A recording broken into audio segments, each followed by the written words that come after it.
Viral video seorang supir truk dikeroyok di Sijunjuk, Sumatera Barat atau Sumbar. Dari narasi yang beredar, supir truk tersebut dikeroyok karena tidak mau memberikan uang kepada pemuda setempat.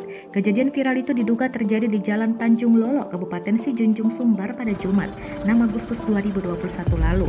Hal itu disampaikan Kasat Reskrim Polres Sijunjung AKP Abdul Qadir Jailani pada Minggu 8 Agustus 2021. Yang mengatakan pihaknya juga sedang melakukan pengejaran terhadap pelaku yang ada di dalam video.